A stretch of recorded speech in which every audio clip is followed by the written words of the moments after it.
Hey everyone, thank you for signing up to EdGenie, and this is the top 10 reasons why my students get an A or an A star in economics. In economics is the fact that they use the syllabus as a planning tool. It's very important to ensure that you're using that syllabus as a guideline and an outline to follow the steps needed in order to cover all of the topics required by your exam board. Each exam board, whether it's Edexcel, AQA, OCR, WJEC, they've all got a syllabus at hand, and they slightly vary in the way in which they approach those topics. If you're following the textbook or revision guides as a means of covering all the topics, you're doing it wrong.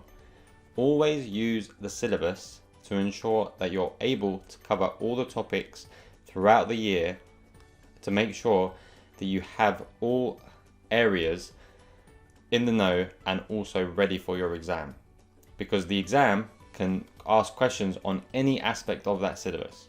So your textbooks, the amount of noise that's happening in those textbooks or the revision guides, they may miss out on the certain aspects of what might be examinable.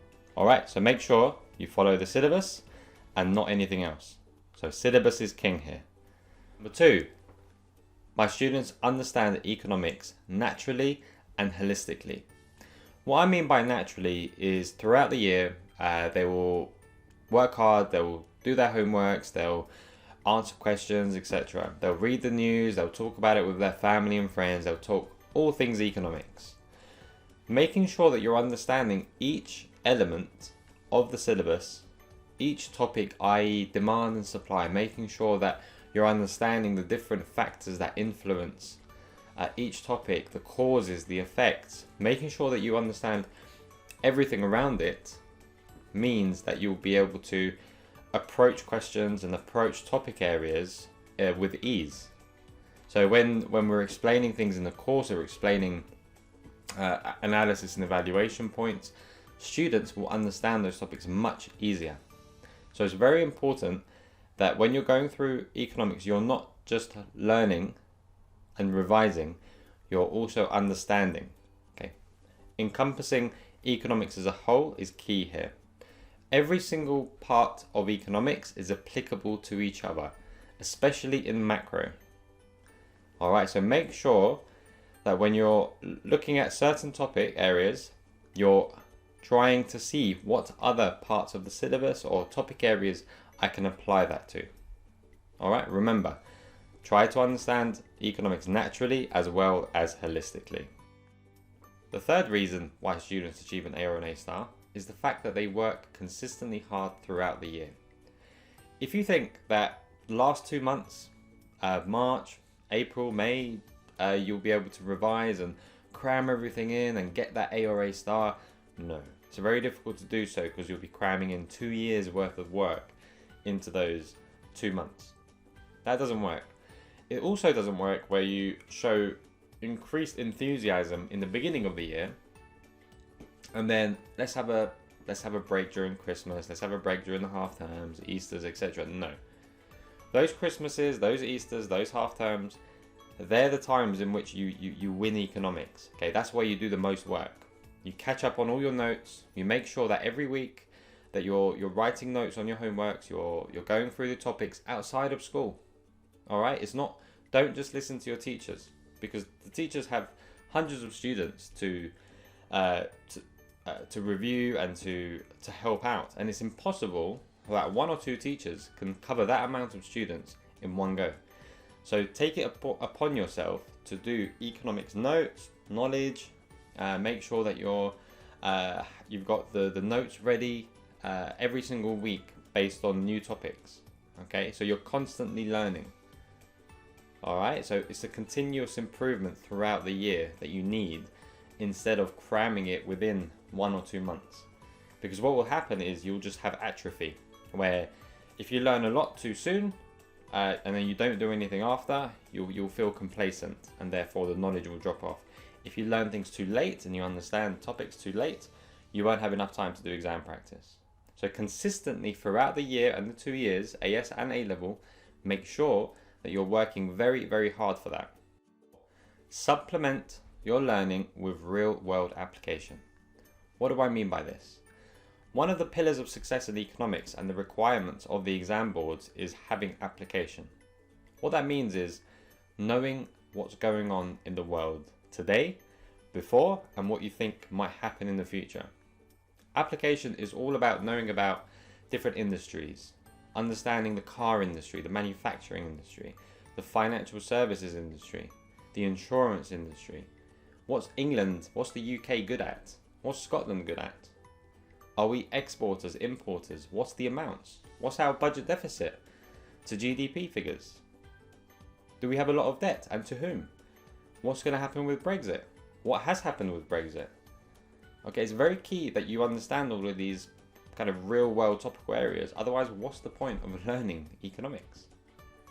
Okay, so having applications, what I tell my students is the applications that you have on your phone. So the BBC News, the Guardian, the Economist, we use, you'll notice in the course, we use a lot of kind of websites that give statistics and facts. So tradingeconomics.com is one of them. That's an amazing one. Make sure that you're using everything accessible to you. 5. Students focus on what questions are asked instead of what they know. I can't explain this enough. I can't praise this point enough. Top students will know exactly what the question is asking, and subsequently they will know what the answers are going to be before they even start writing. That is what differentiates between a top student and a good student or an okay student, where they focus on, right, what do I know about this subject area? And they'll think of 3 points that may or may not be a suitable answer, and they will write about that. That's wrong. Examiners know exactly what you're talking about. They know what you're doing. They know that you're waffling. They know that you're brain dumping. All right? Make sure you stay focused and answer the question. If it's asking for you to evaluate different types of monetary or supply side policies, then do that. Don't sit there and talk about certain elements of supply side policies that you may or may not know. All right, so it's crucial that you stick to the answer. Remember, these answers only want 2 or 3 points. We don't want to brain dump everything that we know. Okay, you're not going to get top marks for that. All right, so answer the question. I know it sounds simple. Answer the question and focus on what it's asking, not on just what you know.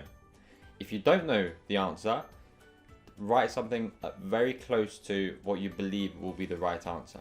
Don't just sit there and start waffling. Okay? The structure of the question. Every top student knows the structure of each question in each of those papers. So a 25 marker, they should know the structure. They should know how many marks are available for knowledge. They should know how many marks are available for application, analysis, as well as evaluation. Every question has a set amount of marks dedicated to it, and the student will need to know exactly how to write it, what paragraphs to write, how many paragraphs to write, and what needs to be the structure of each of those answers. If you do that, you're halfway there to achieving that A or A star. Just trust me on that one. All right, with all my students, the first 2 things that I do is discuss structure and basically the how of each of those exams. All right, so focus on the structure of each question. How many marks are they giving for knowledge, application, analysis, and evaluation? Okay, key. 7. Significant chains of reasoning with regards to analysis and evaluation. That is exactly where students gain the bulk of their marks. All right, so if you're looking at like a 25 marker, evaluation and analysis is going to be worth around 60% of those marks. Okay, 60-70%. So it's important that you do so. Okay, what I mean by analysis is basically answering the question. So, and what I mean by chains of reasoning is making sure you have developed answers and also in depth. And the quality of that is exactly what determines how well you do in that question. The same applies for evaluation, where you're basically challenging and commenting on your analysis. Okay? Remember, evaluation isn't just the other side of the argument, which for some reason 90% of students in this country are told. It's not just the other side of the argument. We comment, we challenge, we pose a different form of analysis, right? Basically, make sure all of that is in detail. Evaluation, a lot of times students write 1 or 2 lines. No.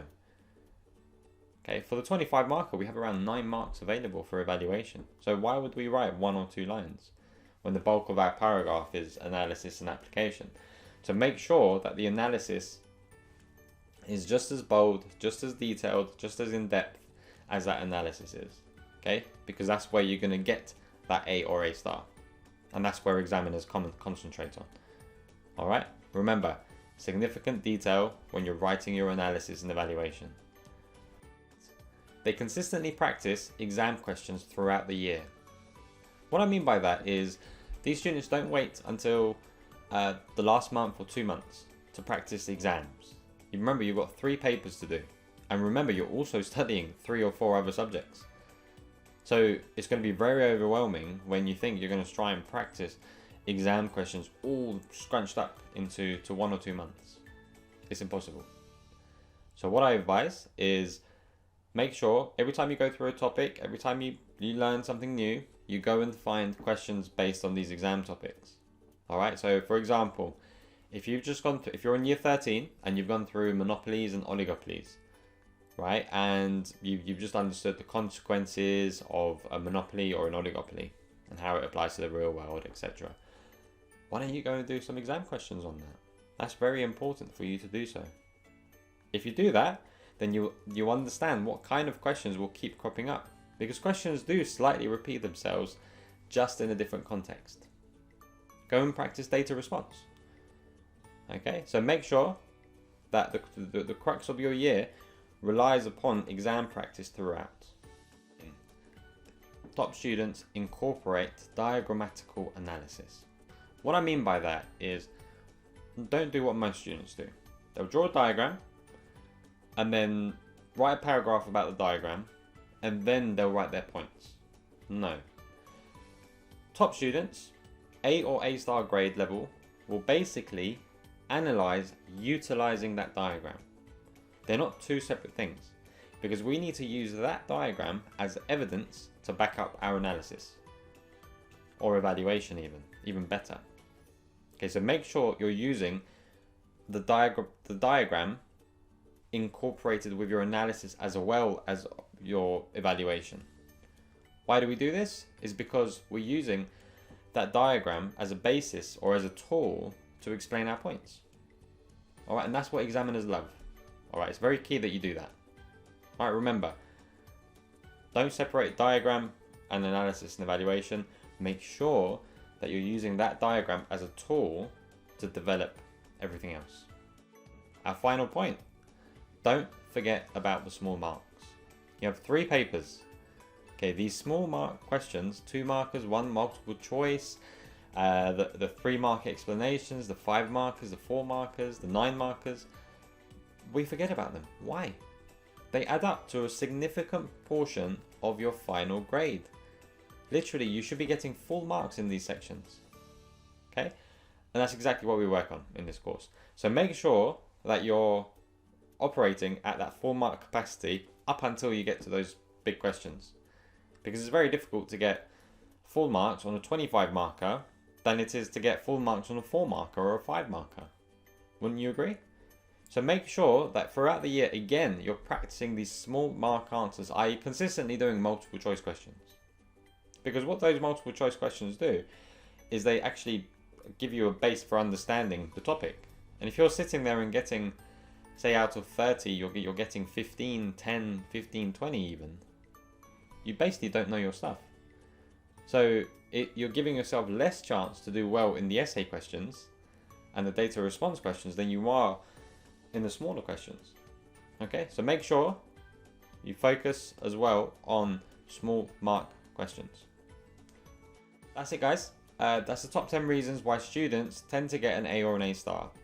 Obviously there's other reasons, but I feel as though those 10 that I've incorporated into my kind of private tuition and group tuition, getting those students those top grades, these 10 have really come into the mix. I do have one bonus tip for you, and that is the answers tend to be in the case studies.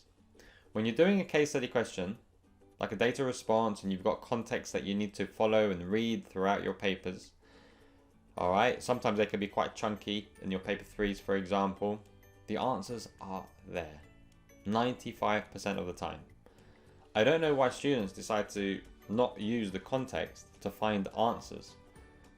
All right, and that's where they go wrong. That's where they end up with bad grades, basically, where they don't review the case study or the context to give them the answers. Okay, so my biggest advice will be read the question, read the case study. Oh, the answers are in the case study. Great. If they're not in the case study, where you have to use your own knowledge, which is most of the time as well, there'll be triggers in that case study which will result in giving you answers or triggering or nudging you into thinking about those answers. Okay, so ensure you do that. All right, that's it, guys. Thank you very much for signing up, and hopefully I'll see you in the beginning of the course. Take care.